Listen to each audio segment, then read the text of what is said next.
என்னுடைய சப்ஸ்கிரைபர் குழந்தைவேலுக்கு ஒரு சின்ன தேங்க்ஸ் சொல்லிக்கிறேன். அவர் ஒரு நல்ல பாயிண்ட் சொன்னார்.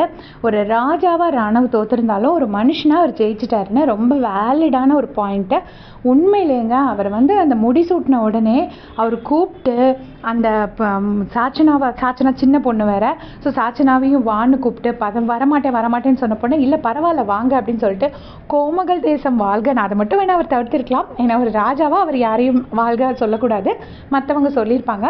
ஸோ அவர் சாச்சனாவை கூப்பிட்டு வான்னு நிற்க சொல்லி அந்த சின்ன பொண்ணு வருத்தப்படக்கூடாதுன்னு சொல்லி பண்ணது, எல்லாரையும் நிற்க வச்சது.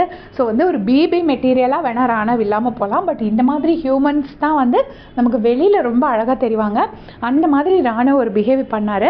உடனே முத்துக்குமரனும் மஞ்சரியையும் பவித்ராவையும் திரும்ப கூப்பிட்டாங்க. பவித்ரா மட்டும் கொஞ்சம் கோவத்தில் இருந்தாங்க. பாவம், ஏன்னா அவங்க ரொம்ப எஃபர்ட் போட்டதுனால அவங்க கொஞ்சம் அப்செட்டாக இருந்தாங்க. திரும்ப கூப்பிட்டு பவித்ராவை கூப்பிட்டு எல்லாரையும் நிற்க வச்சாரு. முத்துக்குமரனும் மஞ்சரி, ராஜமாதா, ராஜகுரு எல்லாரும் வாங்க அப்படின்னு சொல்லிட்டு ரொம்ப நல்லா இருந்துச்சு அந்த சீன் பார்க்குறதுக்கு.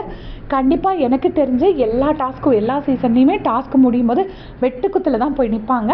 இந்த சீசனில் ஒரு ஃப்ரெண்ட்ஷிப் இருக்குது. நடிப்போ இல்லையோ அதெல்லாம் வேறு, பட் ஸ்டில் அவங்க அந்த அந்த அந்த டாஸ்க் முடிஞ்சோடனே அது ஒரு நல்ல மொமெண்ட்டை ஃபீல் குட் மொமெண்ட்டாக மாற்றிடுறாங்க.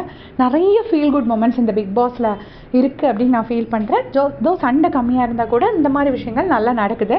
சரி, ராணாவோட அந்த கெஸ்டர் எத்தனை பேருக்கு பிடிச்சதுன்னு மறக்காமல் கமெண்ட்ஸில் சொல்லிடுங்க. தேங்க்ஸ் ஃபார் வாட்சிங்.